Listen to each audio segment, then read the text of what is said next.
right. Oh, that overlay gets me every time. All right, there we go. Sorry about that. Overlay gets me every time. I don't use it over on When Deep Calls Deep. So when I'm over here on Faith Unaltered, it trips me up every time. So, all righty. Hey, everybody. Welcome to Faith Unaltered. My name is Amber, and I am here with my awesome co-host, Jalen. It's the first time we've gotten to work together, so I'm really excited about that. We just got all kinds of excitement going on over here today. I tell you, Oh yeah. it's great. So we are continuing our meaningful conversations as part of the Ekklesia project that we've been doing. And today we are talking about generosity and charity between different traditions and denominations, backgrounds in the church in the area of apologetics specifically. So I am really excited about this. I want to introduce our guest today. I actually had the chance to meet Arthur down at ETS back in San Diego, and back in November, I think that was. And um, Arthur's an apologist with the Apologia Center and has two YouTube channels, one in English and one in Armenian, correct? I think. Yes. And we had a great time, but very short, but it was a great conversation down there in San Diego. And we've been working on this project, and both his things focused on apologetics. And I put the links down in the description below. Everywhere you can find Arthur, they're down there. So Arthur, welcome to Faith Unaltered. We are both just thrilled to have you here. Very excited. And so first of all, tell us, how are you today? I'm well. I've been running around a lot. So Tuesdays are always good because I also work with an organization called Young Life, which is a ministry that's geared towards teenagers, adolescents. And so on Tuesdays, I get to have a Bible study on a high school campus with about 20 plus young people. And so we're going through First John right now. So it's really exciting. I'm always pumped after those things. Like, man, I can't believe I get to do this. And so really excited with that. But running around, chasing kids down. I got 4 of them. And so 3 of them, you got to get to school and back and all that stuff. But we've been working on this and behind the scenes talking about this conversation. So I'm excited about it as well. So. Awesome. All right. So Arthur, I'd love to know a little bit more about your background and kind of how you got into apologetics. I'm always interested in those stories. Yeah. Oh man. You could say I accidentally fell into it, but I don't know whether that's true. If we have a proper understanding of God's sovereignty and His providence and all that. So the way I got into it was, I'd been a Christian I became a Christian when I was 18 years old, and immediately started sharing with people what God had done in my life because it was a pretty radical transformation. Just understanding the gospel and accepting Jesus just really transformed my life. I'm Armenian by ethnicity. So Armenians are the first Christian nations on the planet. And so one of the things that I grew up with was an identity that I was always a Christian, not really knowing what that meant. So when I found out what that meant and decided to follow Jesus, that was such a radical transformation for me. I started sharing with everyone around me. But I had a group of guys invite me out to do some street ministry with them. I'd probably been a Christian for about 1.5 years at this point. And so I went out with them. And when you're on the streets, people ask you all sorts of questions. And you got to be ready to answer it. And I would say that was probably my introduction to apologetics, because I got thoroughly embarrassed on a number of occasions by individuals who knew a lot more than me. And that kind of put a fire in me to say, well, I don't think I'm going to allow that to happen because I want to have answers to people's questions. Now that developed in various ways. And I think with maturity, it turns into a thing of like, how much do I love my neighbor? Is one of the ways that I like to think about apologetics is, what does it mean to love my neighbor when it comes to intellectual pursuits? And so if my neighbor is hungry, loving them means I feed them. What does it mean if my neighbor is inquisitive and wants to know about Christianity and has their own beliefs? In my mind, loving them means I learn what it is that they believe, and I try to have reasonable responses towards those things. But it was essentially street ministry that got me into apologetics. Street/campus ministry, I did quite a bit of that in the mid to late 2000s to like 2010, 11. Okay. Right. Yeah, that's definitely. I mean, you went into the lion's den there, right? I mean, you said you got saved at 18 and then went into street ministry. Holy smokes, that's shark infested waters, huh? Right in the deep end. Yeah, That's awesome. I always like to share this. The first time I ever went out on, these guys were like, "Hey, we're going out tonight." I live in Southern California, so they said we're going out to Pasadena. There's kind of a popular street there, and they said we're going to share the gospel with people. I said I had just met these guys. I said, "Sure, I'll come with you guys. I'll just observe." And one of the guys who ended up being a really good friend and mentoring me saw a group of guys and girls kind of passing us by, and he said, "Artur, come on, tell them, come on, preach the gospel to them." And I was like, no, I'm good, man. And he's like, come on. And as they're like getting closer, I'm kind of watching them, and he's just like next to me. He's like, come on. And I'm like, no. And they get close, kind of like right in front of me. And he goes, "Hey guys, my friend has something to tell you guys." And so I just started sharing the gospel with them. So talk about like a baptism of fire. That was definitely it. And it was a great conversation that I had with a bunch of teens that were around my age about the gospel. But I realized that it is not as horrifying and terrible to just approach people that you might not know and try to have anywhere from a 5 to 30-minute conversation. I mean, I've had like more than hour-long conversations with people on the streets. So it's just, you kind of see what your reaction is. If somebody says, "No, I'm not interested," and you go, "Okay, well, God bless you." But if they're interested, then you get to have some fun conversations. Interesting. That's awesome. That kind of stuff scares me to death. I'm such a wallflower normally. When I met Artur, I was like, that's the most social I get right there.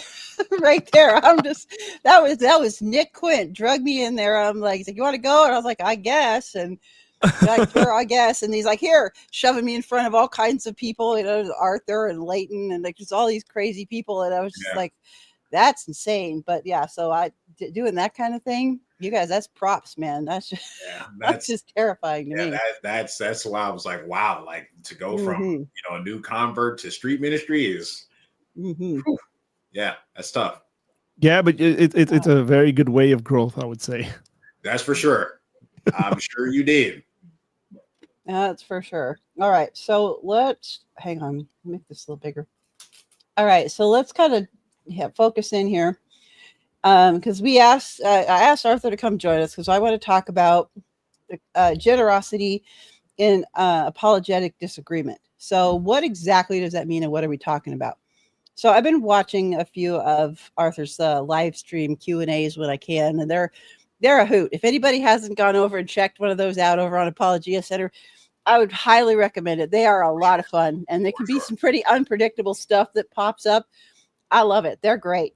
Talk about like rapid fire. You never know what's coming at you. Yeah, that's where that street ministry experience. Yeah. Look, it's the reason why I do it is actually what I would call, it's digital street evangelism. So you set up a live stream, you have a prompt. It's essentially a sign you're holding up. If you're on the street with your title and your thumbnail, and then people, if they are interested, stop by and talk to you. That's partly why I love that, but it's an extension of street ministry. It definitely is. It's always, for me, it's asking the question, where do people gather? If people gather in the marketplaces, let's just say in Paul's day, then Paul went to the marketplaces, or, if he's in Athens, he goes to the Areopagus. If he's talking with Jewish people, he's in the synagogue. Sure. For whatever, 3 Sabbaths, and he's reasoning with them that Jesus is the Messiah, the Christ. And so that's the way I view it. That's what I view online ministry to be, what I would call digital evangelism. And that's why they're unpredictable, because I don't necessarily plan for them. They're not scripted. It's like, hey man, we'll deal with whatever is coming our way. And sometimes there's some surprising things that happen. You get I've seen a couple of I was like, that's better you than me, Artur, man. Yeah. I'll take some of those old weird questions about the Old Testament over some of the stuff that comes his way, man. I'll tell you. Yeah. But yeah, so I reached out to Artur because I got really interested, especially in those questions that were to deal with, I'm X and this tradition, are they wrong? Are, Calvinist heretics? Are, Catholics evil? Like, are Eastern Orthodox devil worshippers? Like, you get some really weird questions about different branches of the Christian camp here. I'm not right? laughing at you, Amber. And so, no. It's the question. It is legit. I mean, I have definitely seen those kinds of accusations like flung at people. And so, I reached out to Arthur. I was like, hey, why don't you want to come talk to us about this? Because there has to be a better way to have a conversation with someone who is, say, if I'm a Protestant and I'm trying to talk to a Catholic, to call them some kind of, Mary Pope worshiping weirdos that, is like slinging things back and forth. That's not going to get us anywhere. Right. I was like, Arthur, why don't you come talk with us about this? Because this really is something that is a big problem, especially on the internet, because it gets even worse when you take away somebody's in-person, presence, and they're not a person anymore. So, but first of all, I want to we did a little bit, but just kind of get a definition in everybody's head for apologetics. When we say that, and we're doing back and forth interdenominational apologetics, what does that mean? Are we apologizing for our position? Like, let's just like a real quick, like 1 minute from both Arthur and Jalen. Like, what's your definition of that interdenominational apologetics? I'll let you go first, Arthur. Okay. Well, look, with anything, I like asking questions as to like, why are we doing this? What's the purpose? Like, to tell us, right? Like the reason for it. What am I trying to accomplish? For me, apologetics is always a tool for evangelism. So, I mean, it could help you obviously develop your faith and strengthen your faith, but also it's kind of getting rid of the weeds for other people that might be considering Christianity. And so, what's the reason I'm doing it? And the reason is evangelism. If it's evangelism, then there's a lot of questions that are secondary to my evangelism that are important questions. They're legitimate questions. They're good questions. But in the moment of me evangelizing with someone who doesn't know Jesus, those questions sort of disappear, or they're not important yet for that person, right? Again, depending on who the person is. And so I would say Christians need to realize kind of what it is, maybe you can call this like a mere Christianity approach or something, but like the mere aspects of, I'm going to share what the gospel is with someone and invite them into that. And then whatever question comes from that, then we'll deal with that. Yeah, I would certainly agree with everything you just said. I guess I would define apologetics. I mean, the easier, more traditional answer is, it's to give an answer or a defense to the Christian faith, right? But I like the way Arthur put it when he brought up, it being a tool for evangelism, because that is the ultimate goal. Is not just simply put to defend the Christianity for the sake of defending Christianity. It's to defend Christianity almost as a means of invitation to Christianity. And so it's far more to it than just, no, you're wrong about this. Here's what Christianity actually believes or actually is. And then we kind of leave it at that. No, you are wrong about this. Here's what Christianity actually is. Oh, and by the way, you're also invited into this belief system as well, should you, choose to engage with it. And so, yeah, I would say that it's a defense of the Christian faith, but I would say it's also a defense as a means towards evangelism of the Christian faith. So then that begs the question in my mind, is this back and forth discussions of in-house differences of theology even appropriate to call it apologetics then? It could be. I mean, if we're using apologetics in the more general sense of the word, meaning just defense, then you can say we can have an apologetic for anything, right? Yes. I mean, even in recent years, because of the internet and stuff, you have Muslim apologists, for example. Like, that's not a uniquely Christian term, right? Though Christians were very early to the game, obviously. We get apologists from the 2nd century defending different things that has to do with Christian. For example, some of the first apologists are defending that Christians are not atheists. Like, this is common knowledge. They're saying, oh, hang on. We're denying the existence of kind of the pantheon of gods, but we're not saying that there is no God. Here, and they articulate it in various ways and argue their points.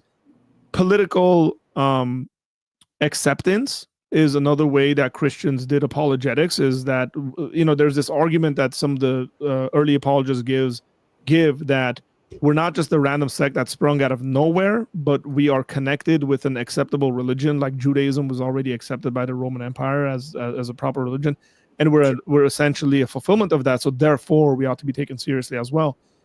It's very interesting that apologists, if we want to do this right and well, we have to be answering questions that our culture is actually asking. And so again, like I can say it's Protestant apologetics or Catholic apologetics. Fine, that's a fine use of the word. I don't have an issue with it. But let's not confuse that, I think, at times of like we're evangelizing. Because if it's a group of Christians sitting around defending their particular theological perspective, I would just say that's theological discourse. Now, again, if you're defending it and you got polemics involved in there, you're kind of going on the offensive and criticizing the other views. You can speak about it in those terms. So I'm careful to like completely disengage some of these things. Like I don't know how you can do apologetics without talking about theology, right? Or biblical studies or hermeneutics. Yeah, like it's very difficult. I'd say it's impossible to say I'm doing apologetics, and then somebody comes to you and says, but the Bible teaches this, and then your response isn't something like, well, let's apply proper hermeneutical principles to that and try to figure out whether the Bible actually does say that or not. So now your apologetic, your defense comes through the kind of the vehicle of hermeneutics, at least for that question. And then sometimes you're going to do philosophy and sometimes you're going to do theology. So it's so interconnected with each other. So I'm okay with a broader general use of the word, but there is a very specific, maybe, academic use of the word or something. Right. Well, I just like to clarify because we want to make sure we're using terms kind of in the same general way, because that is probably number one on the list of mistakes that people make in all kinds of apologetic conversation is confusing terminology. So, all right. And even in a way, Amber, sometimes in the internet space, someone may refer to it as apologetics because this is maybe in more so the fringe perspectives amongst different sects of Christianity. There are some sects of Christianity that don't refer to certain other sects as Christians. Like you brought the question about Catholics. Are they devil worshippers, or they worship Mary? Are they idolaters? And for someone who is a Protestant, in the traditional understanding of the term Protestant, they may view the Catholics as not even Christians to begin with. Mm-hmm. And so they may think they're doing apologetics, evangelism to the Catholics in a way. Yeah, that's a fair point. Yeah, and the other side is true as well. By the way, there's plenty of people who are Orthodox and Catholic who don't think that Protestants are legitimate Christians because of apostolic succession. Mm-hmm. So I agree with you. I agree with that. We can view it like that, and maybe we get into that conversation as to what it looks like to show grace in those conversations. Yeah.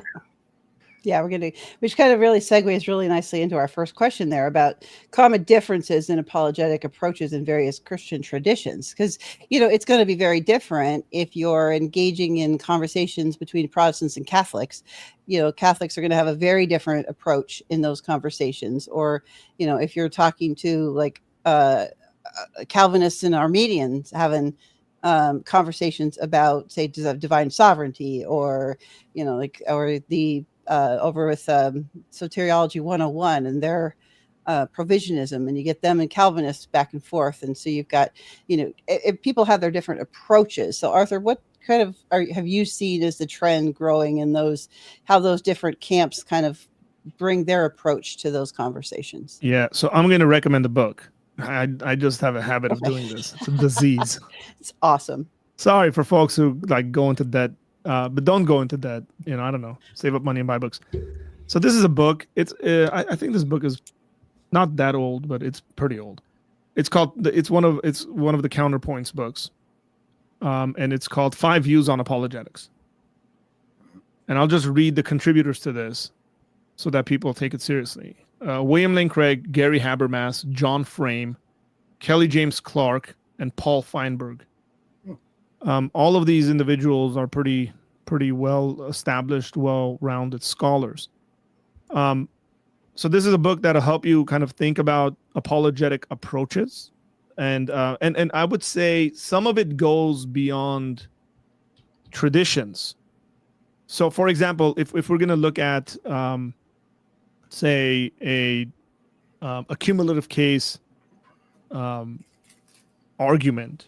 So, cumulative case in this book, cumulative case is argued by Paul Feinberg. You probably are going to see that among some Catholic theologians as well, some Catholic apologists. So it's not uncommon for people like William Lane Craig, who deals with classical apologetics, to quote individuals like Thomas Aquinas. And so there is a cross kind of denominational application of this. Some people might maybe lean towards one side or another. So if you're doing, let's just say you're doing presuppositionalist apologetics or reformed epistemology apologetics, you're probably going to get people who are more towards the reformed aspect, towards the reformed camp. But that doesn't necessarily mean all your Calvinist or reformed friends believe in presuppositional apologetics. You know, you might come across folks that are Calvinists but are pretty evidentialist in their argumentation. Again, the way we do it is going to probably come out of our theology and philosophy, or you can say philosophical theology, for that matter, as to how we ought to do apologetics. My personal kind of favorite is something I called worldview apologetics. Now, it's not in this, but it probably closely goes with a cumulative case, and then viewing things within a specific worldview and answering questions from that specific worldview. Because there's questions that, people don't just operate in ways where you ask them questions and then they go, well, let me give you 3 reasons for that. And then they list out the 3 reasons, and then they give you their, deductive arguments and inductive arguments. Like, that's not the way normal conversations work. Right. Like, think about the problem of evil. I can give a very blunt, logical kind of argument towards why we have evil. But it might make sense to give that within a story as well, an argument. It might make sense to speak about that, how the God of the universe within the Christian story became a man and suffered on our behalf and suffered himself. There's an aspect of that, I would say, that's probably emotional, and rightly so, because we're emotional beings, that we connect to, that we feel heard and understood. And that's partly why I like speaking about it from a worldview perspective. But just people should know that there are multiple views that are held by different Christians, and they disagree with one another. And the least you can do is actually be familiar with what their disagreement is and what the reasons for their disagreements are. Yeah, that's one of the things I've noticed a lot in just watching like your channel and kind of keeping my finger on the questions that I get, because people will ask me questions on a regular basis about the Old Testament. And it's just like, how do I understand where you're coming from and asking your perspective? If I'm someone who's a Calvinist asks me a question about God's sovereignty, I'm going to answer that very differently than I am someone who's a brand new Christian who doesn't have all of that theological framework with them. So I have to be familiar with a variety of a bunch of different views, so I know how best to answer the question that they're asking. Because if you're from a Lutheran perspective, your answer to the sovereignty of God is going to be very different than if you're a Pentecostal. Like there's a lot of things that you kind of have to get some basics 101s of information, like kind of the lay of the land of where people are coming from, which is, I think, where question asking is so helpful. Yeah, I was just about to allude to that, Amber, like how important it is to, before you give an answer to some of these questions, asking certain qualifying questions to make sure that you properly understand the framework of the question that's being asked. That really helps out a lot. Asking, questions like, hey, what do you mean by that? Or, hey, could you, I'm curious to know where you got this kind of question from. Like you just asking those kind of questions where they can kind of go underneath the surface of the question, and that's usually where you'll find where the motive of the question, as well as maybe even the answers there as well, even in some cases. But if you're kind of just going about it robotically, kind of like what Arthur alluded to with the problem of evil, and just saying, hey, here are the options. God could have done this, this, and this, and he decided to do this. This is what it is. Oh well. Well, yeah, and there's room for that, right? Like if you're having I don't know, if you're writing a paper in response to something, or if you're in a formal debate, there's definitely room for that. I'll give you an example. A number of months ago, a young man came up to me and he asked me this question. He said, "Does God punish people?" Okay. And I was like, "Oh man, like, like yes, Sure. right, like." So, like, I can allude to a bunch of scripture in which God punishes people. We can talk about God disciplining Christians. But I said, why are you concerned with this question? There we go. Why is this something that is in your mind? And he said, well, yesterday I got in a car accident and I was essentially wondering whether that was a punishment from God. Mm-hmm. And that's a very different question. Mm-hmm.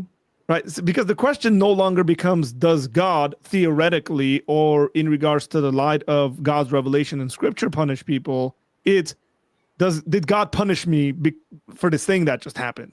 Yes. It's like, okay, so kind of I broke things down for him in more finer detail, because I realized that people all are sometimes guilt-ridden, and kind of something happens. Our immediate question is, why me? Is God punishing me? What's going on? And I try to explain to him that, hey, there is suffering and evil in the world, and that doesn't necessarily mean God is punishing people. And there's actually a story in the Bible about this, praise God, where Jesus' disciples ask him, who sinned for this man to be like this? Yeah. Right? Was it him or was it his parents? Right? There's no other option in their mind. Right. It's like either this guy messed up or his parents messed up. That's why he's like this. And then Jesus completely goes against both those options and says, no, there's a greater purpose for this. And here's what's going to happen. So again, that people jump the gun to answer those questions. I wonder if I were just to immediately have answered that kid's question, that again, not a kid, like he's in his teens. And if I said, yes, God punishes people. Now this guy walks away thinking, oh man, like I'm under God's punishment and wrath. That's why this is happening to me. Mm-hmm. And now I've placed guilt upon him that might necessarily not be from God at all. Sure. Right. Like, so I'm thinking about in Acts 15, when they're writing the letter for the Gentiles, there's this whole conversation about like, we couldn't even keep the law, and how are we going to take this yoke, this burden, and put it on the Gentiles? Uh-huh. And it's like that sort of stuff I'm always interested in. Maybe you can say this is a pastoral aspect. I was in pastoral ministry for 10 years. Like I've had people sit in my office and weep and cry and ask these questions, and all the different strands that come with people's specific questions, that if we were just to answer it in a quick kind of the way a book answers it, or in a way kind of a logical breakdown answers it, we could do quite a bit of harm. Mm-hmm. And so, yeah, we follow up with questions, figure out what's going on, what's the source. Maybe it might even mean you say, hey, why don't we not talk about this right now? Right? Like, I'm not going to answer why does bad things happen to good people if the guy I'm talking to just lost their wife or their kid. Yeah. Like, I'm probably gonna like just mourn with him and pray for him and counsel him in different areas and ask him like, man, how are your kids doing? You know, how is the family taking this news? What's going on with your wife? And instead of just jumping, even though they've asked the question, right, I'd probably say something like, hey, but we might want to wait a while before we jump into that, because we can genuinely damage people. That's a great point. And when you said that, I thought about the story of Job, and how when everything was happening with Job, right? You got his friends there, like, I know what's going on here. Here's what happened, right? And everybody's coming up with all these different answers. And Job, you must have sinned, or somebody around you did something, and everybody's got the right answer, right?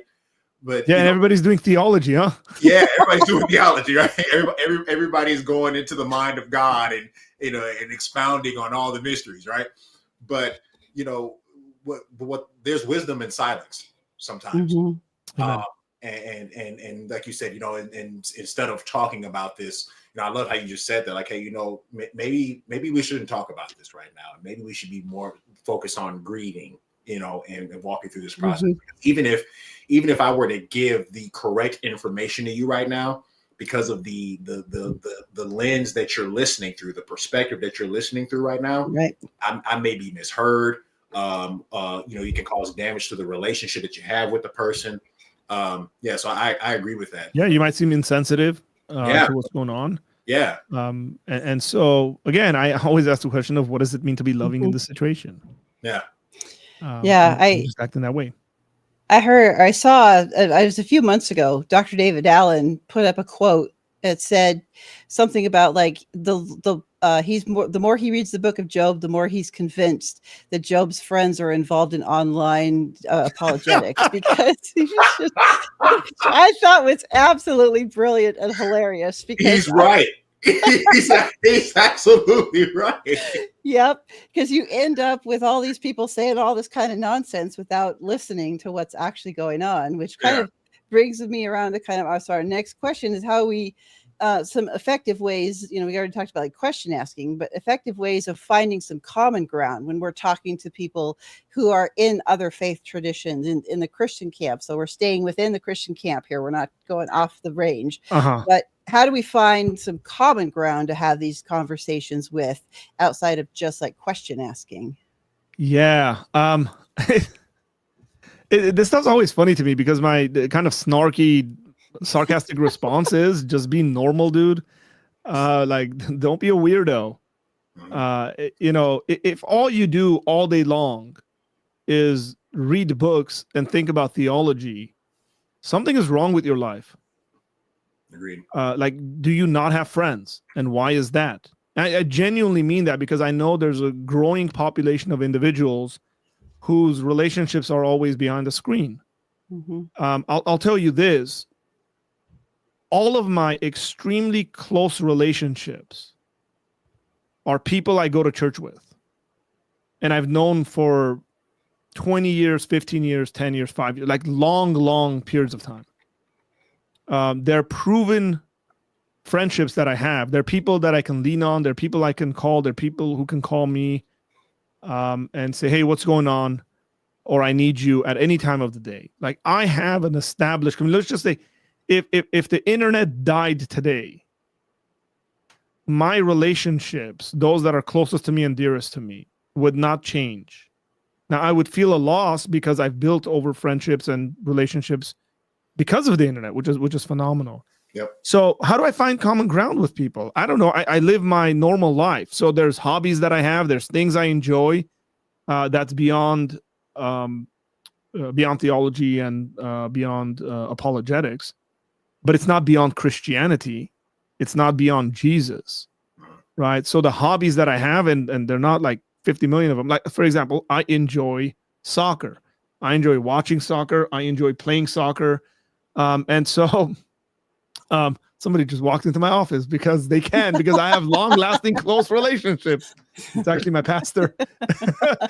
He's like checking up whether I'm actually doing work.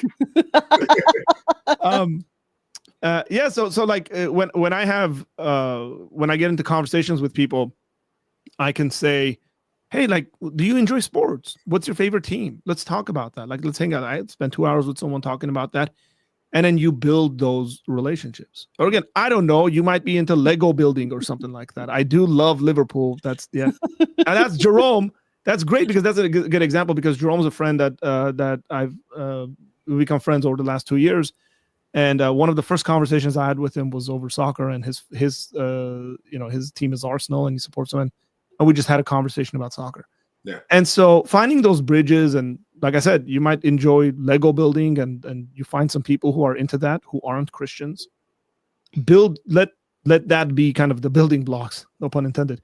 And also, I don't know, if you're 40-something-year-old mom or dad and you're hanging out at your kids' sporting events, build a relationship with the parents around you, because they're also there for their kids, and you already have something in common with them. You have your children are on the same team together, and you can build friendships. you just have to be a bit open to go beyond kind of the comfort zone stuff. It's like, okay, but again, if you're just the only stuff you think about are apologetics, theology, I don't like your church existence, I think there's a problem there. You're not going out. Jesus is hanging out. Like, I don't know. What do you think Jesus is talking about when he's hanging out with sinners? You know, what are they talking about? Right? Like, probably I wouldn't be surprised if Jesus says, "Hey, tell me about your kids."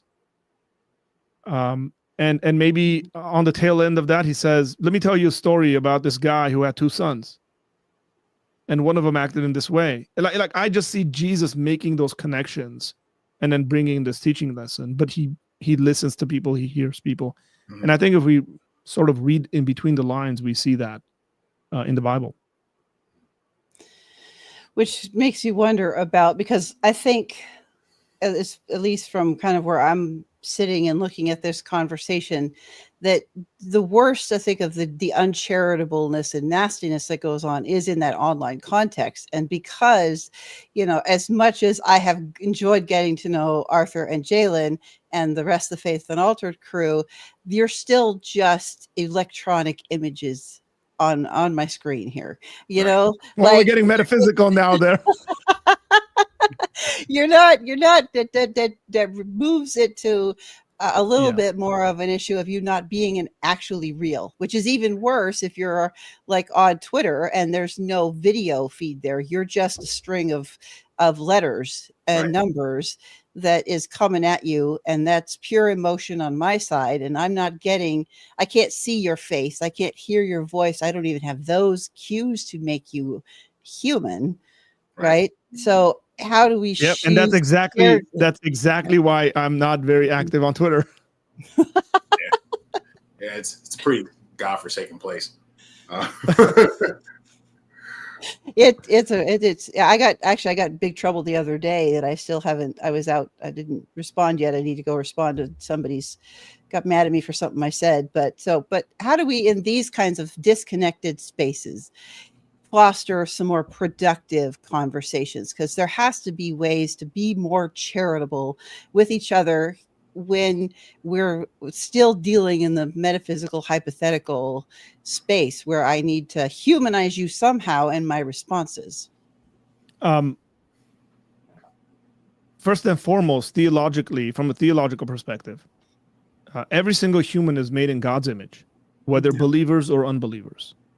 And so therefore has dignity built into them, and we ought to love, respect, care for, be gracious towards, whether we like it or not. That's what it means to have, use the word humanize, right? Like, as opposed to what, right? Like treating them like animals. And clearly that's the case, but I think that's very rooted in very solid Christian theology. And so I approach every single individual I come across as image bearers, that a part of me loving God means loving that individual in front of me.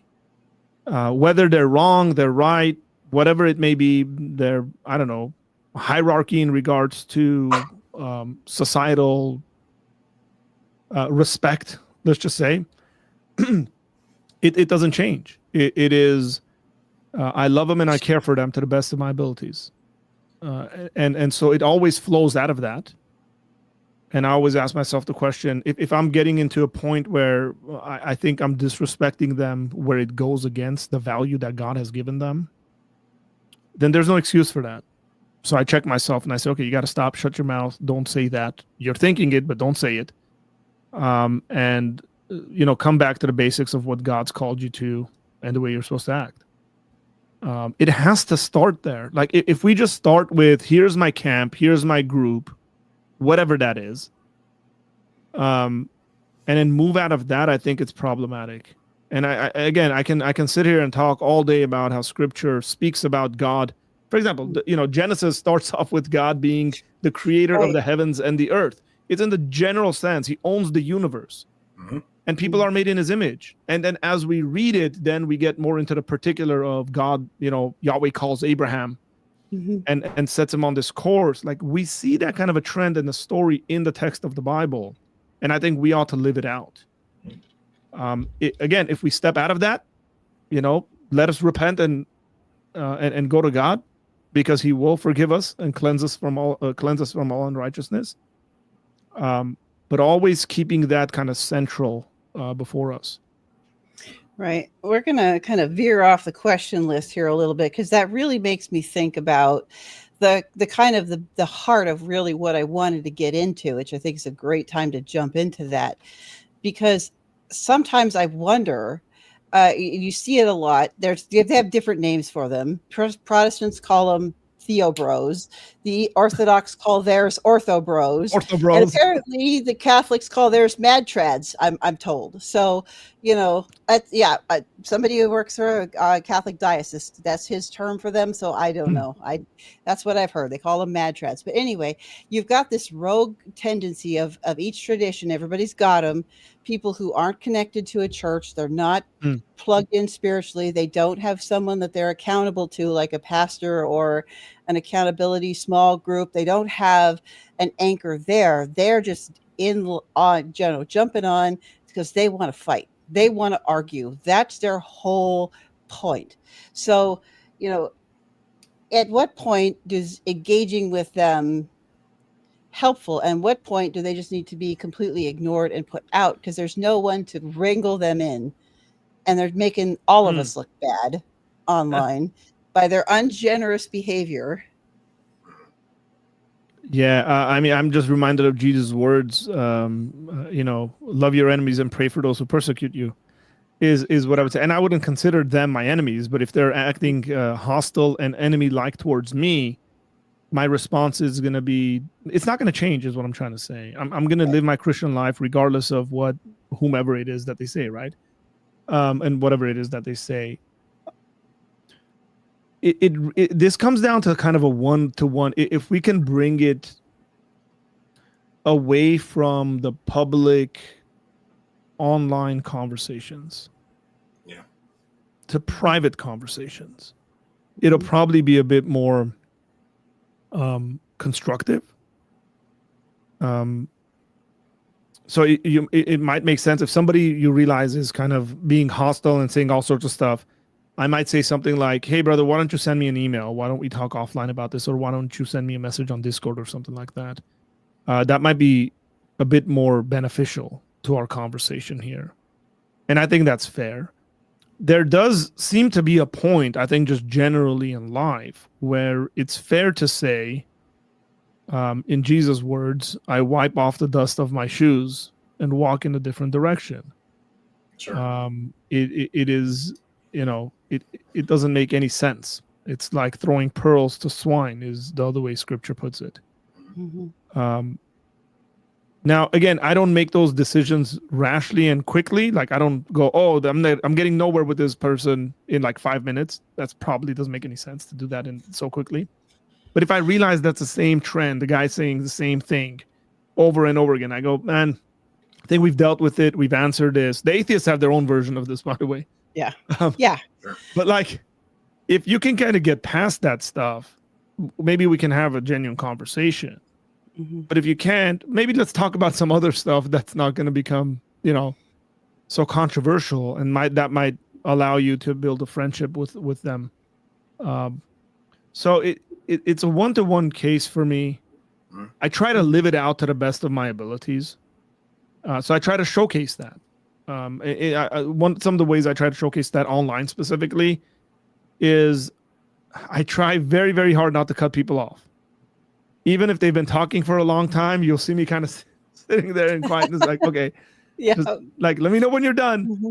And then once I go, are you done? Yes, I am. Okay. So it doesn't get like combative where people just put up defenses and we're just kind of screaming at each other. It's kind of pointless. Mm-hmm. I try to treat individuals like that as if they were standing next to me and they were family members, because I have family members like that. That tend to be rash, and I love them dearly and they love me dearly. But in conversations about God, it gets pretty heated. And so I ask myself the question of like, hey, what if this guy was my brother, for example? Like, how would I treat him? Is my relationship going to end with my brother because we just had this heated exchange? No way. Like I'm gonna call him up in the following morning and be like, man, what's going on? Like, and so yeah, I mean, I grew up with 3 brothers. I grew up in a home where there was a lot of type A personalities, guys, and I'm okay with that kind of a discourse. But when it becomes disrespectful, it gets into a point where there's ad hominem stuff and certain claims being made. I'm not interested in that. It's really not helpful. Yeah, Amber, I think you when you presented the groups of people and you said that they were Christians by title, but they had no church that they went to and no accountability. Like those are like 2 major red flags for someone who calls themselves a Christian, right? No church home, no accountability. Yikes. You're talking about a really dangerous spot to be in for a Christian. And so I can see how this type of conduct can manifest within a group of Christians when that's their setting. There's no gathering of believers, for this person, and then there's no accountability to no one to pull my coattail and say, hey, wait a second, wait, let's go back to the drawing board really quick, or let's think this through, let's talk this through. Very dangerous, 2 very dangerous things for people who proclaim to be Christians. Yeah, like my pastor has both my channel and this channel, and he's subscribed to them, so he gets the notifications. And every once in a while, he goes and looks at my content, and I get feedback.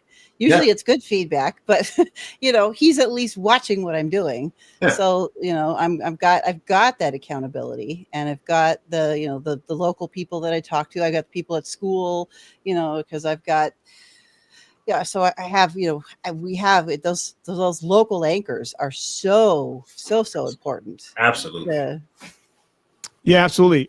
So I'm a teaching elder at my church, and so all of my friends in leadership in church know exactly what it is that I do on the internet and the way I interact with people. I have a mentor who doesn't come to my church, and he's actually he keeps up with stuff that I create. And he's called me up and said, one time I made a video, and the video was about Billy Graham. And I thought Billy Graham said some stuff that wasn't correct. So I put it out there, and he called me up and he said, Artur, I think you should take that down. And then he gave me his reasoning for it. And I disagreed with his reasoning, but I took the video down because there might be something that he sees that I don't see. And he's got wisdom in life, and he's an older gentleman than I am. And so he was kind of coming at it from a completely different perspective of just right and wrong stuff. He was talking about respecting someone's legacy and the work they've done for the Lord and what that means. Like, it's not just about well, I disagree with this guy, I'm going to throw that out there, put a clickbaity title on it, and then get a bunch of people to like me for doing that because I trashed them. It's kind of like imagine having that kind of a conversation in front of Jesus. Yeah. Yeah, Jesus, I know you used Billy Graham to do all this stuff, but I just trashed him and just completely went at him and called him all sorts of names and devalued the work you did through him so that I get followers on the internet. And even that's a group on the internet, right? The heresy hunters. Mm-hmm. Right? Yeah, and again, that's one of those things where you could say, if done well, there's a value in it for the church. Yes. So I'll give you an example. Mike Winger is not a heresy hunter. Okay, I agree. Right. But Mike Winger did a video on Benny Hinn. That was an insanely long video, but which one of Mike's videos aren't long anyways? But it was done in good taste. It wasn't just done because he's the next guy and he's a popular name and let's go at him. It was done in really good taste. It was researched well. It was a documentary sort of style that was made very well. There's a couple of other folks that I've seen do documentary style videos on different ministers and people in the church. And I found them to be extremely beneficial without being toxic. Yeah. But then again, there are those things because disagreement is always going to get you more views and clicks and all that stuff on the internet. Right. And again, there's a difference between making videos and speaking about people who are kind of outside of Christianity, but are commenting on Christianity. Sure. Mm-hmm. and saying the church understood this wrong. Jesus never claimed to be God, right? Like something like that. And it's like, okay, bro, like I'm gonna respond to you on that. Yeah, right. But I think that's a bit different than saying, hey, so and so famous person, we're gonna go at him because he's heretical. And then what you're calling heretical is like a tertiary issue. Let's just say it's like, bro, like Sure. no, we don't do that, because by doing so, you just excluded like 75% of Christians ever. You know. So here's the sort of questions I ask myself when I I'm not a Calvinist. Okay, so I'm pretty like Arminian in my theology. But if I'm gonna sit there and call one of my Calvinist brothers a heretic, I also ask myself, suppose it's someone I don't know. Okay, now I serve in a church with Calvinists and non-Calvinists alike, which is phenomenal. We keep the peace. Suppose it's someone I don't know. It's some famous preacher, and I go, I'm going to call this guy a heretic and stuff. And I go, would I stand in front of Jesus and John Calvin and say John Calvin is a heretic? By heretic, I mean somebody who's not saved, by the way. Sure. I have a very strict definition of what heretic means. I appreciate that, by the way. Yeah, it's like, no, I wouldn't. I would never say that. I don't mind saying I think he's wrong, but even in that, I approach with caution, considering some of these giants that we have, because it's not just Calvin you're talking about in that sense, it's Augustine you're talking about. On the other side, you might be talking about someone like Wesley and Aquinas. You know, like these guys are such giants that we just like it is not right if we value honor, if we have respect, if we have a fear of God in the sense that God will use people to accomplish his purposes, even flawed people, and even when we're wrong. I mean, how many of us are going to sit there and say we have our theology 100% right? No, I hope none of us. Well, we think we got it right. Yeah, I was about to say none of us will say it that way out loud, but in the online space, a lot of us certainly conduct ourselves, you know, through our posts and through our attitudes, you know, through the delivery of our messages, like, hey, I got this 100% right. But, but not too many people will say out loud, I got this 100% right. Yeah, and so I like using words like probably, or I lean this way, or I think the evidence suggests this. Partly because this has to do with spiritual formation for me. So I'll give you just a very, very simple example of the guy that I mentioned that told me to take that video down. I asked him to be my mentor. And the first time we went out to lunch together, we were talking, and I had this habit of saying honestly. Right. And so this was like one of the first times we were hanging out. He was getting to know me. And then he stopped me. He said, Arthur, do you usually lie? And I said, that was a really weird question, because I was like, no, like, why are you asking me? He said, well, you keep saying honestly before every sentence. And he said, maybe there's a better word you can use for that. Maybe you're trying to say, like, to be transparent. Right? Or to be frank. And I was like, man, that's a really good point. You know, so I dropped that. I very rarely say to be honestly. It changed the way I communicate information. That one conversation of, oh man, like, I don't want to be misunderstood. I want to communicate properly, and there are better words I can use for this. So if somebody asks me, what's your view of end times? My response generally is, I'm probably the worst person you can ask on this. There's probably a lot of better people you can ask about it. But here's the way I lean. Here's where I used to be. And as long as people believe that Jesus is coming back, I think they're good within orthodoxy. There's really intelligent Christians that disagree on this matter, and they have really good reasons why they disagree. You might want to look into that. And I think that allows for a good amount of kind of freedom for Christians to disagree with each other. But notice I also put it within certain brackets of saying, if you deny that Jesus is coming back again, you're outside of that. And so I protected it in regards to what I would consider general Christian orthodoxy, but I also allowed for quite a bit of freedom. Now, some of those brackets might be really wide on certain issues like end time stuff, And some of them might be very narrow, but there's still room in those brackets. So if I'm having a conversation with a Catholic, look, I don't think Catholicism is true, or else I would be Catholic. Okay, like I'm talking about a whole system. I don't think it's true.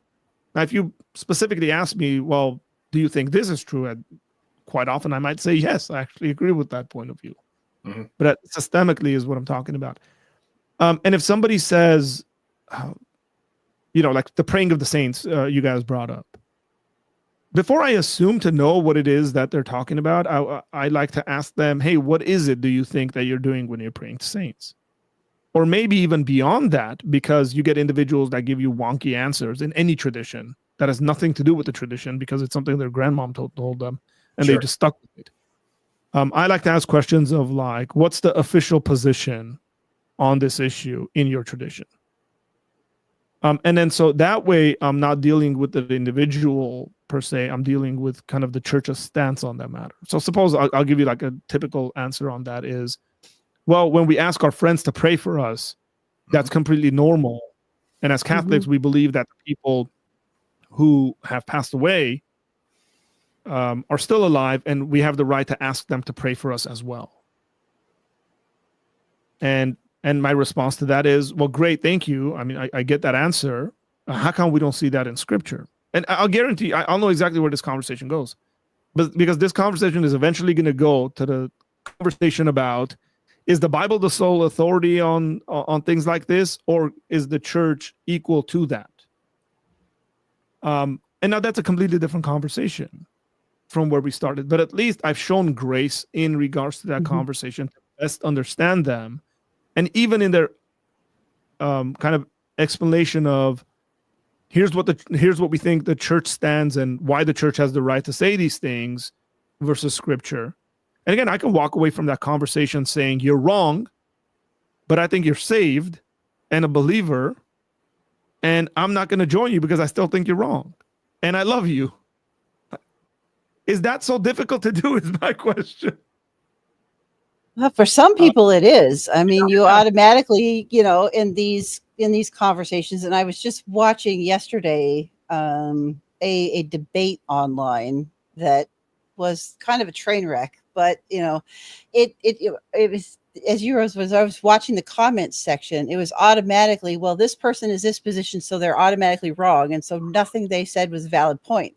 And then there was a whole bunch of people in there on the other side. Even if he said Jesus is Lord, he still was wrong. They could say, that's right. They could say Jesus was Jesus was real and he existed, and you'd still get somebody arguing with you because their person didn't say it first. Like it just, it gets to where it's, I think, and this is one of the big things that really is starting to grieve me a lot, is these kinds of conversations, because I mean, I haven't looked today online. I'm sure there's a flurry of, in the next week, we're going to see a whole bunch of response videos to who won that debate and why they think they won. And everybody ends up looking terrible because they're flinging mud at each other for name calling and this and that and the other thing. Well, Amber, another place where we just saw this was with Wes Huff, right? After the whole Billy Carson thing, I saw you do a video on this, Arthur. But after the whole thing that took place, he goes on Joe Rogan, right? It's like a 3-hour conversation, something crazy, some just crazy amount of time to talk to anybody online or in any kind of format. And Wes Huff said a couple of things that were wrong on the surface, or maybe he misspoke or something like that. And you just seen a flurry of YouTube content creators jump all over this stuff. And they're, Wes Huff was wrong about this. He was wrong about this. I mean, you had people, I'm upset that Wes Huff didn't give the gospel. And I'm like, whoa, like what is going on? And I know you and I spoke about it, that it's like, even as it relates to giving the gospel, right? Everybody goes for the Grand Slam, bases loaded bottom of the ninth as it relates to presenting the gospel, right? Everybody wants to, give me the right hand of fellowship, or whatever you want to call that moment with a person. And that's not how salvation works, right?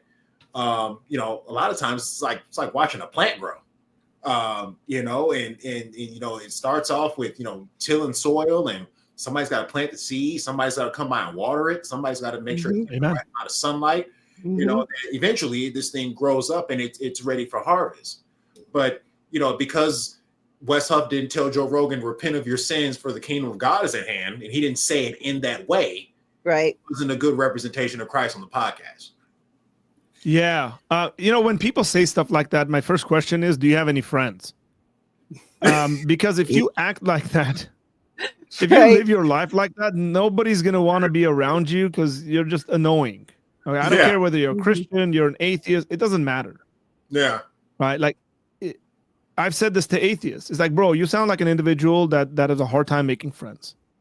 Because in any relationship, we're going to compromise. Right. So I was talking to my brother, my younger brother, yesterday about marriage. And we were talking about, like, whether you like it or not, you will compromise in marriage. You have to. No two people are alike in all the ways. And so the sooner you learn, here's the marriage advice for those who are watching. The sooner you realize how to compromise, but don't compromise on your core, essential, whole kind of values, but you're going to compromise on stuff. The better your life's going to be. Whether you're a husband or your wife, that's just the reality. That's probably the situation with your kids as well. And so if you're just like talking to someone at dinner, and then somehow you're like, you need to repent and believe the gospel right now, and it's like, you're probably not the best conversation partner. You need to learn how to talk to people. Because if I was sitting there as a Christian, I'd be like, well, hang on here, bud. Like, you might want to ask them other questions here, and take that conversation in a different way. Now, I think Wes Huff did present the gospel. I think one of the things Wes did is he left room to be invited back on. We don't know what the end of these stories are. Like, we should judge people not, like, as Scripture tells us, fairly. Sure. Which means we don't just like pick out segments of their life. I don't know how many of those people that actually made those responses watched the entire conversation, because that's a commitment. I do response videos. Some of them I do live. Some of them I will watch by myself. It's research time because I want to put it in context. Some of them I'll see a clip, say I see a reel or something like that. I'll go find that video. I'll watch the segment, which again takes thinking and effort and all that stuff, and then watch it so I can put people in their context. Because I think as a biblically sound kind of individual, people are going to quote the Bible out of context. I never want to quote people out of context. And so it's a lot of work. Yeah. So I was watching two debates yesterday simultaneously. Okay. I don't know if Amber's references to these videos. I'll tell you I was doing it. So I watched the Lawrence Krauss debate. So I'll tell you how I did it. Watching the Lawrence Krauss debate with Mike Jones from Inspiring Philosophy. Okay. And then I got tired at one point. I was like, oh man, okay, like I want to put this on pause. And then so I started the debate between David Wood and why am I forgetting his name? Jihad Watch. The Prophet Apologetic. No. Oh no, I don't remember. So I don't know. I wasn't watching that. Yeah, conference. whatever. Like it was on the debate. So I watched that, and then I went back to watching the other debate. Partly because it's a lot of work and it's tiring, and you get emotionally kind of riled up because maybe the guy that you support brings up an argument and the other guy completely like just ignores it like it didn't exist. And you're like, come on, and just like going back and forth. Again, I guarantee you people are going to make responses. I might make responses to some of this stuff. I thought that there's some really good stuff in those conversations.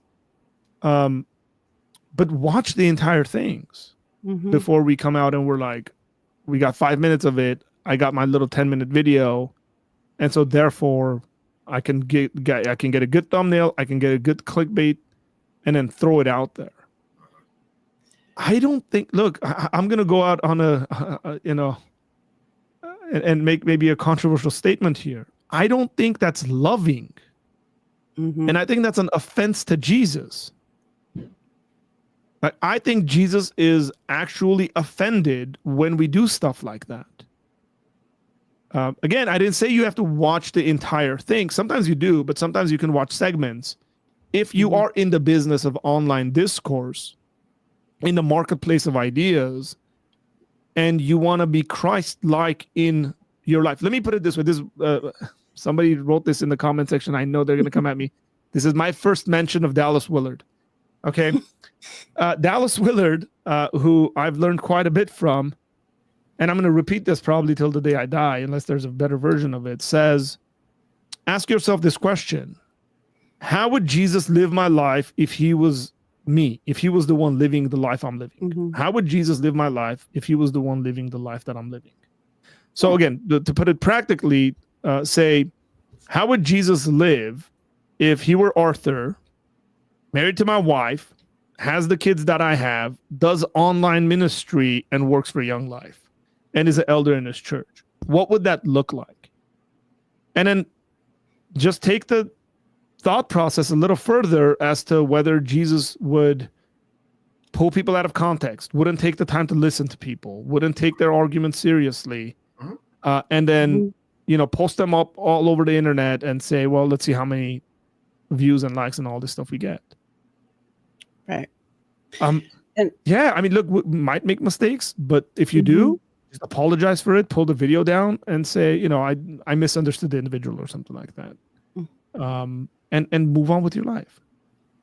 And I think sometimes it's easy when you're watching somebody else's content, it's easy to forget. I know anybody can talk for 3 hours and never make a mistake in what they say.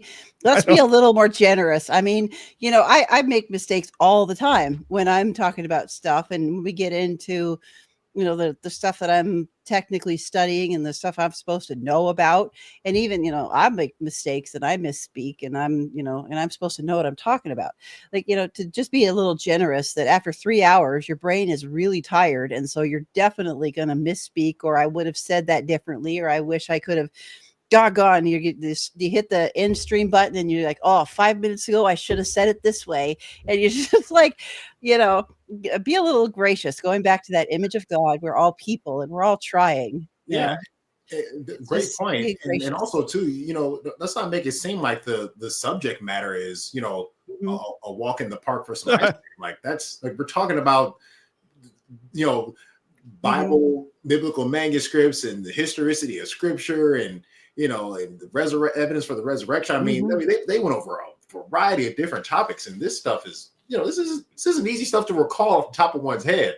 So that's why I thought Wes did a great job, with the stuff he was able to remember off the top of his head, and his ability to flow in conversation like that. Because Joe, the way that his podcast structure is, it's very conversational, it's live, and it's back and forth, and to be able to have a conversation around that type of subject matter, for 3 hours, like you said, let's have a little grace here. You're going to mess up, it's okay.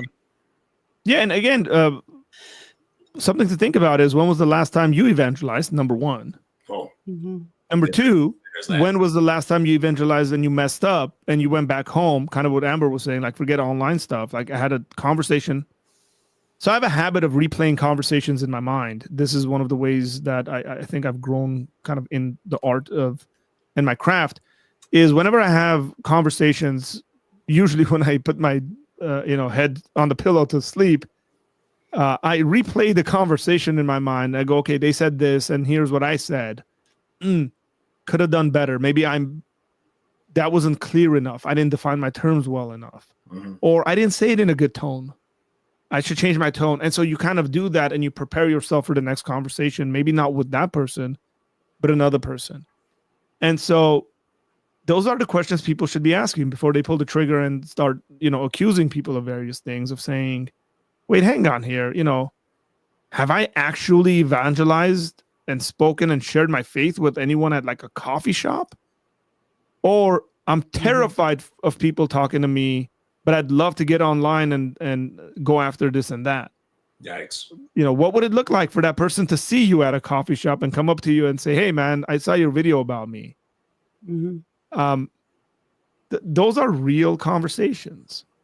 These are real people we're dealing. Like, you guys, Joe Rogan doesn't read the comments. Right. Because of how toxic they can get.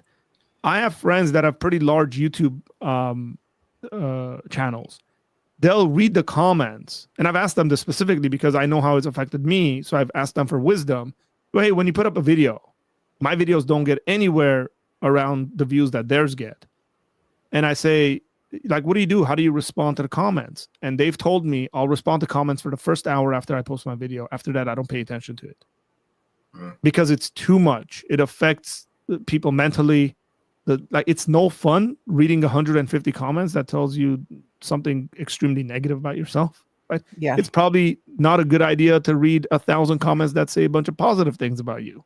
Sure. Right. And you end up having a big head and you think you're, God's gift to humanity and there's no one better.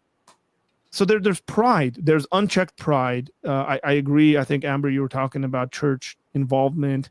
Look, I'll put it this way. Whether you're at a church, you're a Protestant, go to your pastor and show him like five controversial videos you've made and say, Pastor, I'll do whatever you tell me to do about these videos. What's your opinion on it? If you're Catholic, go to your priest and say that. Go to your parish priest and say that. You're Orthodox, go to your priest and say that. And go to respectable people that have good character and have been loving and following Jesus for a while. And will you be comfortable in their reaction to the stuff you've put out there? Will they say, well done, right? Mm-hmm. Well done. We're proud of you. We are proud that you are a member of our church and that people are going to see these videos and say, man, I want to be part of the community that guy's a part of or that girl's a part of. If the response isn't that, you're doing something wrong. Right. And that's where the balance comes in there. Now, for individuals who don't have any of these things, from my perspective, you haven't earned the right to be heard. If you can't maintain a church relationship, meaning being a part of a community of church, involved, serving in various ways, right, then you haven't earned the right to be heard in my mind. Like people don't just. We don't just give them the right to be heard because they got a mic and a cool camera and they got a nice background. We the audience, every single one of us that make content on YouTube also consume content on YouTube, right? Just because somebody's on there doesn't mean I'm going to listen to them. If I come across someone new, if somebody recommends someone, I'll go check it out. I'll watch a number of their videos. And if I don't like the way they're treating people, I'm checked out. What's the point? Oh, but they have really, really good, smart stuff. Congratulations. You can read a book and learn all that same information. Sure. Right. Maybe the secret of YouTube is, people need to tell the audience that not a lot of the stuff we say is stuff we've come up with. It's all stuff we've gotten from other people and we're regurgitating to the rest of the world. Like, go read the books. You won't need the YouTube people. If you go read the books, you'll be fine. Unless the author information without the people. Yeah, unless the author has a YouTube channel, then go check out that guy's YouTube channel. Yeah. Right, which that actually brings up an interesting point and something else that I was wondering about while you were talking about some of that stuff there and the role that that scholarship plays in that, because like that's one of those things that hits pretty hard home for me because I'm working on getting my master's and going to be pursuing a PhD and going to be doing a lot of like publishing and doing that kind of a thing when I get done. Like that's kind of my goal, and interacting with people very much more offline than online. But here this is just kind of fun for me and a way to share the things that I'm learning and just kind of be like, hey, this is awesome. But I also see people who will take some scholar, their favorite scholar of whatever, and then they hold that up as even higher than the gospel truth sometime because, such and such scholar says this. Well, okay, that's fine. I can find 7 more who have 8 more opinions about what you just said. Sure. So, sometimes I think the role of using scholars makes the conversation even worse because then you're like, I have an authority who says that I'm right.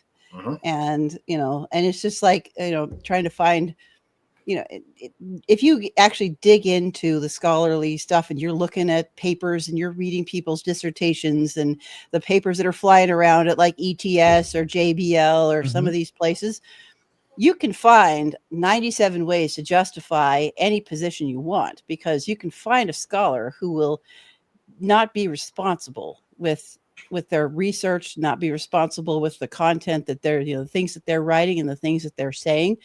I think that really adds to confusion, which really is one of those things that I try to be very careful with, especially when I'm answering questions. Be like, I'm not, I know what I'm talking about, but don't quote me as an authority, because I'm not.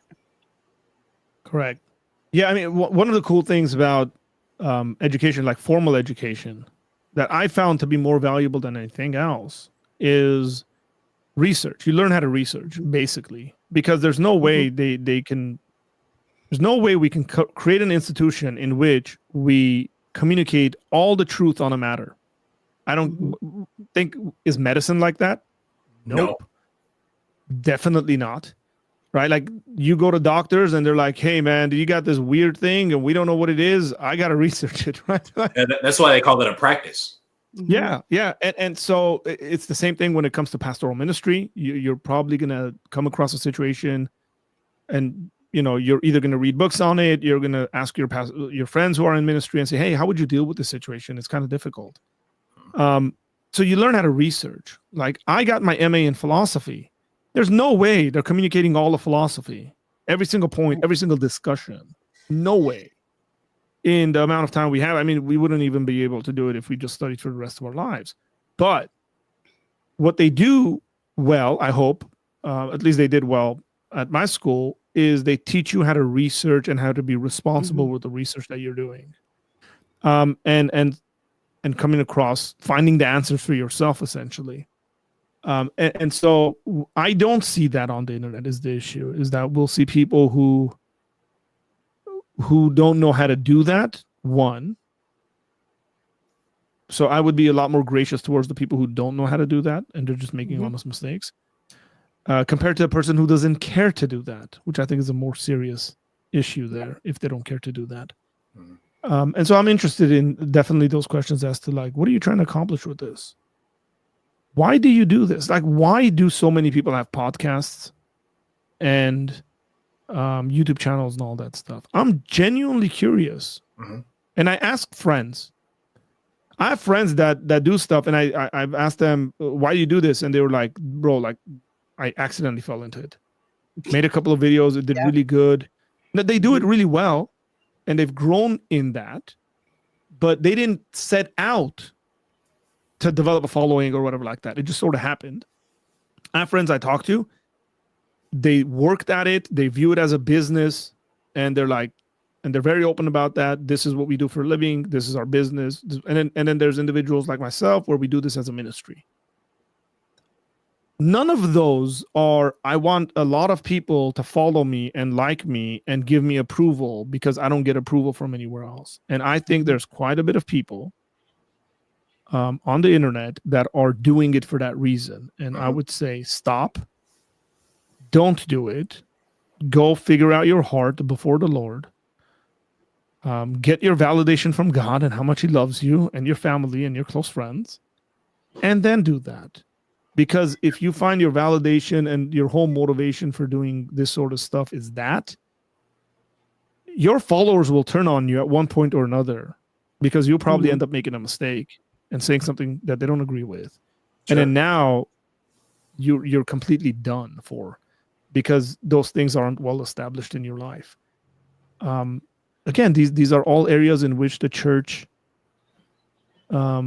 has something to say about. I mean, Scripture has something to say about, but the church in actual, like, active living with the people we go to church with have something to say about this. I know many guys that, again, have really big followings, and they're regularly at church on Sundays. They're part of a community. They lead Bible studies. I know scholars that lead Sunday school classes at their church, scholars, that if they were to get booked and speak somewhere on any given day of the week, they'd have thousands of people in the audience leading a Sunday school class at their church for like 35 people. I didn't know scholars went to church.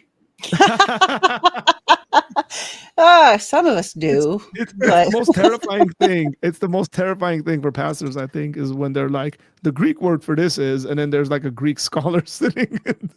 They're like, oh man, you better make sure that's a guy you better have talked to on Wednesday Right. about that word. But like think about how humble that is, how generous that is they can even justify it, right? They can even say, man, like I'm gonna put my efforts, instead of putting my efforts into leading people, 30, 35 people, I'm gonna go speak to 2,000 people this Sunday. Like, you can totally see that being justified. But for these individuals, it's more than that. The reason why they do it is a lot more than that. And those are things I value. When I hear stories like that, my respect for those individuals goes through the roof. Because they don't ever think of themselves as being too big, too well known, for them to sit down with someone for 15 minutes, 20 minutes, 30, whatever their time may allow. For all of us, it's different. And minister to them. And nobody's going to find out about it. It's not going to be on the internet. It's nobody, who knows what's going to happen.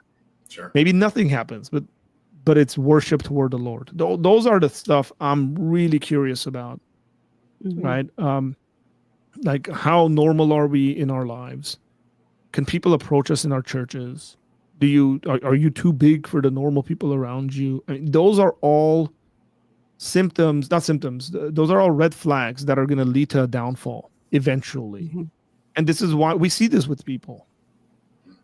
We've seen these with really, really popular individuals that many of us have respected and cared about, where we were like, wait, they didn't go to church? I didn't know about that. Why not? And that's been a shock, at least to me, with certain individuals. And so I'm careful with that.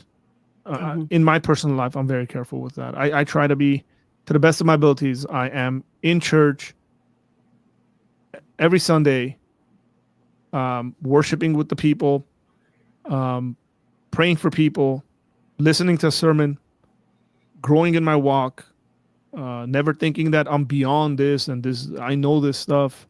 I've been to school. I've done this. I've done that. I don't need to hear this. Those are all red flags. That kind of thinking are all red flags. And I think if I'm going to ask that question of anybody else live in person, I'm going to ask those things of people on the internet. Because now I'm letting them. I'll finish this thought with this. Everything that we listen to. This is my second Dallas Willard reference for Nick, who put a bet down on this. Yeah. Everything we listen to and we watch is forming us. We talk about spiritual formation. So how are we being formed? If I listen to a guy on YouTube who's always angry, do not be surprised that listening to him for 6 months will turn me into an angry person. Because you're intaking him, and if you're intaking a lot of his stuff or her stuff, you're going to be formed in that way. Things form us. People we listen to, people we read, people we watch, these things are formational, right? And so we want to be transformed by the renewal of our minds. And there's a lot of stuff to be renewed. And so, again, ask ourselves the questions, a question like, if I'm going to be intaking 1 hour a day or 1 hour every 3 days of Arthur's content, how will that form me? What kind of individual will that turn me into? Ask yourself whether you want to be an individual like me. I mean, what does Paul mean when he says, follow me as I follow Christ? So you might not like the kind of person I am. So my question is, why do you listen to me? Right. Because like it or not, I'm probably going to form you in one way or another. You're going to take on certain characteristics. If you're younger and easier to form, that's going to happen a lot more obviously. If you're older and you're more resistant towards that stuff, and it won't happen to that. But I guarantee if you're older and you're resistant, someone else has formed you. And who was that person that formed you? And I see this with the disciples of Jesus as Jesus hangs out with his disciples are formed. Notice in the book of Acts, it says that they saw the disciples and they knew that they were not men of education. They were unlearned men, but they knew they had been with Jesus. But what does that mean? Well, because Jesus had formed them. Their intellect, their mannerisms, the way they reacted to situations, their anger, their compassion, all of that stuff had been formed and is being formed. I mean, that's essentially what the Christian life is about. Right. Yeah, that really is something that I struggle with too sometimes, like as I'm answering and interacting and making content, what ultimately at the end, what are they going to walk away with? Are they going to walk away with a bad impression, a bad taste in their mouth for the gospel, a bad understanding of something, or a bad attitude because of the way I presented it? Or do I do this? So that's why I like to try to lean as much on kindness and gratitude as I can, because that, if nothing else that they get from my content, if they just get gratitude and kindness, that is to me even more important. So yeah, the evaluating not just the content of the people that you're watching, but the character with which they're presenting it is so huge. Jalen, what do you think? Yeah, I mean, I agree, with everything you guys said, like in regards to, wanting to make sure that we are Christ honoring in our motives for making content, as well as, our delivery of the content as well. It's definitely a challenge for me as well. Every now and again, if I find myself, taking things personal or kind of getting emotional about something, I can tend to try to kind of sneak some gotchas in there, right? At the atheist or whomever. I don't really make a lot of content toward other Christians, but I can do a lot of that, and I have to be careful in that, because that might not be Christ honoring either, right? Though the content may be true, I can be dishonoring Christ in my motives and my delivery, right? And that can be detected upon too. People can pick up on that in terms of your tone, in terms of your cadence, and things like that. So you got to be very careful and remember what the end goal is. Which that's why I like what you said at the beginning, Arthur, when you said that apologetics is an evangelistic tool. It is not just for the sake of I'm right, you're wrong, right? And when you do it that way, it's much easier to honor Christ that way. Yeah, I don't know, man. Maybe like, so I'm turning 40 this year, and I don't know whether it's an age thing or not, but immediately my question is, like, who's got time for that? Like, just to be right on something. Like, right. All right. I want to look. I would just generally say I've been a knucklehead my entire life. That's like kind of false humility to a certain extent, because I think there's been tremendous growth in who I am as a person, especially for those who've known me for a long time. But definitely in my early 20s, I was a knucklehead. Sure. And I thank God that I didn't have online content abilities to make and put that stuff out there. Yeah. Because I probably would have done a lot of damage. Again, young believer, and I had a good youth pastor, I had good individuals around me that guided me well and actually allowed me to make mistakes, but it was protected. It wasn't, I made a video and 300,000 people saw it. Now I can't leave my house because of the stupidity that I put out there, Sure. And so, but like, if we're going to get into this conversation, like, I'm going to just do this to prove I'm right. I'm like, cool. There's places for that. You can have formal debates, informal debates, whether written or video or whatever like that. There's definitely room to kind of prove your case. But if that's all, like, you wake up in the morning, that's all you're thinking about, I think you're missing out on life. Yeah. If I'm going to spend 2 hours talking in that kind of a conversation, I ask myself questions like, did I just steal 2 hours from my kids? And is it worth it? Is it worth, like, what's going to be remembered more? Arthur won a conversation on the internet on February 18, or is my daughter going to grow up and say, you know what? I grew up with a dad that loved me and cared for me and gave me attention. Like, what's more important to my life? I think the answer to that is pretty evident. Oh, for for me sure. at least. Right. And so these are the sorts of questions that I want to ask, and I ask as I'm doing these things, as I go, wait, maybe I need to take 3-4 days off, but that's going to destroy the algorithm, and you're not going to be visible as much. Correct. Maybe that's a good thing. I don't Sure. know. It could be.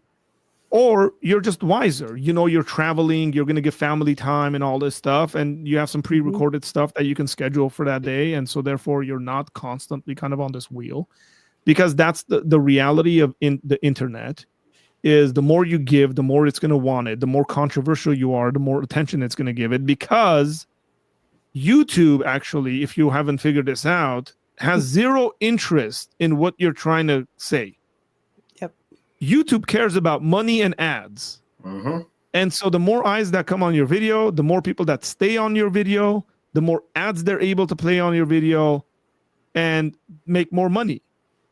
So now you can say we as Christians who are trying to be wise are utilizing that in multiple ways. You know, we can monetize stuff and end up running our ministries based on that is one way. Another way is like, cool, man, you're going to promote my content out and I'm going to tell about Jesus. Excellent. Kind of takes me, some people have made this a comparison towards the Israelites leaving Egypt and essentially taking stuff from the Egyptians. Mm-hmm. In regards to the way we utilize the material aspects of the world for the glories of God. Jesus speaks about this, and I think Jesus speaks about money in Luke 12 to like 21. Jesus speaks about, you know, that the children of this world are wiser than the children of light in the way they use money. So we can speak about all those things and be pre-planned and well thought out. But again, if we're getting our identity from it, if we're doing it for the clicks, if we're not doing it to actually minister to people and love people, even if you're doing it as a business, you ought to have a proper theology and philosophy of business. Because this guy's outspoken about this, I'll name drop a little bit here. So my friend Ruslan, who's got a pretty decent following, regularly speaks about how what he does is not a ministry, but he's just a Christian who responds to things that happen in the world. But he's got a proper, and I've discussed some of this stuff with him. He's got a proper, I think, balance between work and life, and what that looks like for his life, what that looks like for the guys that work for him, for the content he puts out, you know, whether that thumbnail is a good one or not, or whether that title is a good one or not, or does it need to be changed? How does it honor Christ and God? And it's not like they're not going to make mistakes in this, and they have, and they've changed these things. So there's a certain kind of wisdom in there, and people think about this stuff, and there's people who do it well, and then there's people who don't do it well. And it's sad to say, but quite a bit of those people, what we see is they crash and burn and kind of become an example of what not to be like, which is very sad. But that's the reality of it. We try to keep around here to about an hour and a half. I think that's what I told Arthur originally too. So I want to just like one more question, if you got just a minute for one more question, then we'll wrap up and we'll be done. So yeah, absolutely. And I think with your intro is perfect for this, about how do we engage the younger generations in these apologetic conversations and mentor them to do it well? Like, how do we do that in this space and in the offline space, both? Because, you know, you see kids getting online all the time now. So how do we do that? It's quite literally. We do it by being good students of cross-cultural ministry. How much do we know about the younger generation? Again, like because of my other job, I'm kind of around adolescents, and I'm realizing that there's a lot of stuff I don't know. There's words I use they don't know the meaning of. There's words they use I don't know the meaning of. And so I want to be a student of that, because that's what it means to love my neighbor. And so everybody's going to ask the same questions. I think from the beginning of time, everybody will ask the same questions in different ways. Right. And I always use this example because the problem of evil comes up so much. There's a big difference between when somebody says to me, why does God allow evil in the world, versus when I'm talking to one of my friends or family members who is Armenian and says something like, why did the Armenian genocide have to happen to Armenians? Those are the same question, but they're packaged differently and they mean very different things in that context. Because for all I know, the individual asking me that question, their grandfather or grandmother might be a genocide survivor who lost their entire family. So I answer those questions differently. So I always say, learn, be a student. Like before we go out there and try to teach people, let's be students of the younger generation. Again, whatever that means. Sometimes that means 14, 15, 17-year-old to 20, 22, 25-year-old. Even those folks are a bit different. And so let's be good students of that. What are the questions that they are asking? From my understanding, a lot of the Gen Z folks are asking questions about beauty, where maybe other generations before them might have asked questions about truth. Now, again, these are things that the Bible has quite a bit to say about, and we can speak about beauty. I mean, absolutely, Christianity has something to say about beauty. For sure. Right? Absolutely. And meaning and purpose. And what does it mean to be judgmental? And what does it mean, like we're talking about, to disagree with people with grace? So I try to listen and then disciple people. None of this stuff is novel. Like I feel I say these things and I'm like, I'm not saying anything like, oh, look at this guy. Like Jesus said, go into the world and make disciples of all nations. Right. Teaching them everything I've taught you. Like, has anything changed? Nope. So let's do what Jesus actually told us to do. And I think it'd be really good. Now, let me finish with this. So because of who I am and the kind of individual I am, I disciple people differently than the way that Jalen, you would disciple people, and Amber, you would disciple people. So like individuals in my church know that if they come to me and they say, hey, can you disciple me? Or if I approach them and say, hey, can I disciple you? They know what they're going to get because of who I am. And some folks have come to me and said, hey, in my church, in my local church, and said, Art, would you disciple me? And I've said, let me think about this. And I've come back to them and said, hey, you know what? I think this other person would be a way better fit to disciple you, especially in the sort of questions that you're asking. Because number one, they're a lot better than I am in that area. But also personality-wise, you guys connect a lot better than I would. I'd probably just make a mess of this situation. And if we're aware of that and we know who we are and kind of what we bring, our giftings in the way we disciple people, then you're going to have 2, 3, 4 people who are 15, 16, 17 years old who've been discipled by you, say by the time they're 20. And then if you've done it well, they're going to go grab a bunch of other people and disciple them. Next thing you know, your impact is on 8, 10, 12 people. And that's phenomenal. Yeah. So nothing new here. Everything's found in the Bible, guys. You guys don't have to listen to me. Just go read the Word of God. Good. Yeah, it's really nice though to just get those reminders to be like, hey, you know what? Maybe my focus is, because it's so easy. I was watching something the other day in a conversation that I was having with we were talking about Torah stuff and how things all went wrong in the Old Testament. And I have a friend who did this video that was just talking about if you get 2 people trying to go east and you've got one of them who has their compass just 1 degree off. By the time you get all the way around the globe, there's going to be one in Ecuador and one in like Toronto or, Ontario, Canada, because that 1 little degree is going to get you like so that way. And that's, why being anchored in a local church with local people who know you and love you and can speak into your life is so critical. They so can see your face. Yeah. So, and knowing you means they know that you are not perfect and you have a lot of baggage and junk with it. That's what knowing you means, right? Like, so they know your faults, because it's very easy to present ourselves a certain way on the internet and everybody thinks we got everything figured out. Right. When you actually live with people and they see you on really good days and they see you on days where you have 2 hours of sleep and you're not well rested and maybe a little on edge, and they say something and you flip out on them, they know what that looks like as well. Right. Yeah. And I did a video the other day and a friend of mine was watching that and he sent me a message. He's like, what's wrong? And I was like, why? oh, dang. Like, the people who know me in person and I have relationships with in reality, Yeah. who, were familiar enough to know, like, okay, something's off with you. Like, what is going on? Like, that is so critical to have those people that catch those things for us.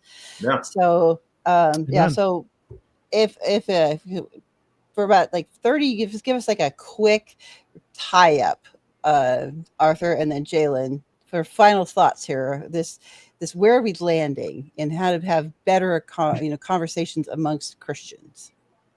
Yeah, I would say let us be as gracious as possible and as Christ-like as possible without giving up core beliefs that we have and issues we consider to be true. I don't think those things that are opposed to one another at all. You can hold to things very strongly, at the same time be extremely gracious and loving towards people you disagree with, and keep that tension. And I think that would be well. Yeah, I agree 100%, Arthur. And I would also say, I'm reminded of the opening of John chapter 1, toward the end, where John said that Jesus was full of grace and truth. Amen. Right. And I think that we would do very well within the Christian apologetic community, amongst the different sects of Christianity, to implement that in our dialogue with each other, whether it be in the online space or the offline space. In as much as we can in the online space, put more emphasis on the grace part than the truth part, because of the online space, it's taking away a lot of the personal and human elements of conversation and communication.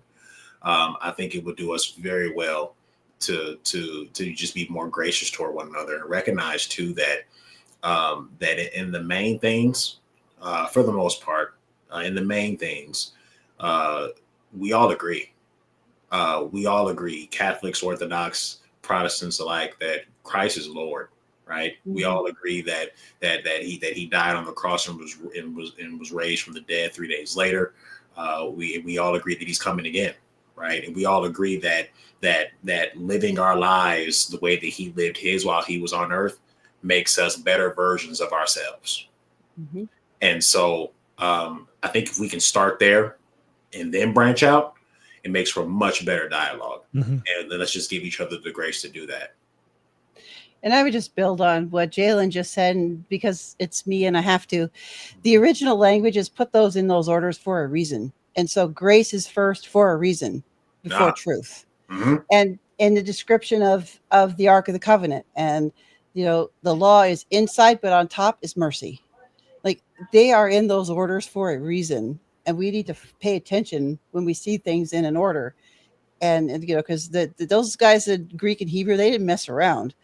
They were very specific for the way that they've structured their languages. So if they're saying mercy and grace are first above the law and truth, then we need to pay attention to that in our conversations with each other, I think. So, Arthur, thank you so much for joining us. I had a blast. This was great. Thank you. Thank you so much. So, what do you have coming up over there on Apologia Center, Arthur? And if you guys haven't subscribed to his channel, go over there and check it out. They are fantastic conversations. He's got really good content. Absolutely.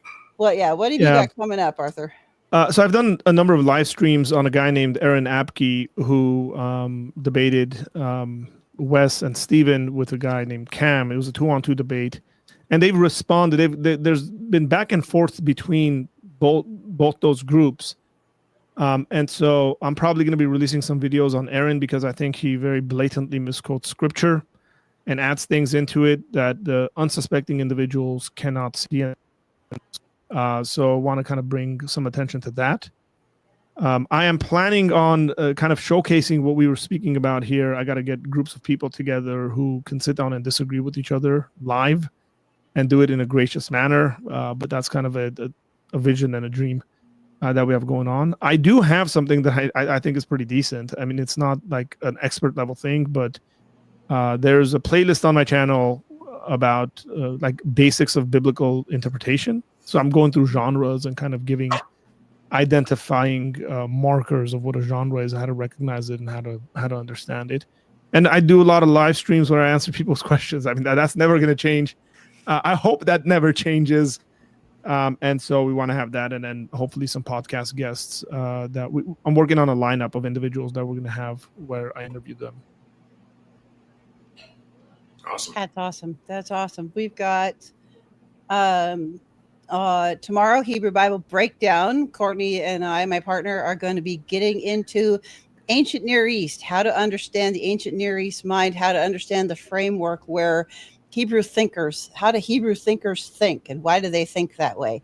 And another one of our co-hosts, Carrie, is going to join us for that conversation. So that's going to be a ton of fun. Come listen to a bunch of Hebrew Old Testament nerds geek out on the ancient Near East. It's going to be a blast. We are going to have a good time. Thursday, Tim Barber is going to come talk about with us at our next person coming on with the Ekklesia project. And he's got some really interesting thoughts and perspectives on church and what that is and how do we define the Ekklesia. So definitely want to tune in for that. Jalen, what do you guys got coming up on Cosmic Corner? You got something coming up soon. We do. On the 28th, Josh and I, we're going to be discussing the problem of evil through a narrative structure. Nice. Yeah. So that's going to be a good one. See, I know you brought that up earlier. I didn't want to interrupt you while you were talking, but I was like, ooh, you brought that up. But yeah, we're going to be doing that on the 28th. We're going to be kind of going through that, looking at the problem of evil through that lens, and it's going to be a fun one. I can't wait. That's going to be awesome. All right, everybody. Thank you so much again, Arthur. This was great. It's a great conversation. Yep. And I know I have had a blast, and we are going to just go ahead and wrap up here and just say, everybody, thanks for coming. And there's a tagline around here, but I never remember what it is. So we're going to get Grace with that too. I know what the last part is. I'm the new guy, but I know what the last part is. All right. It's go for it. Stay like Christ. There you go. All right, everybody, go and be blessed.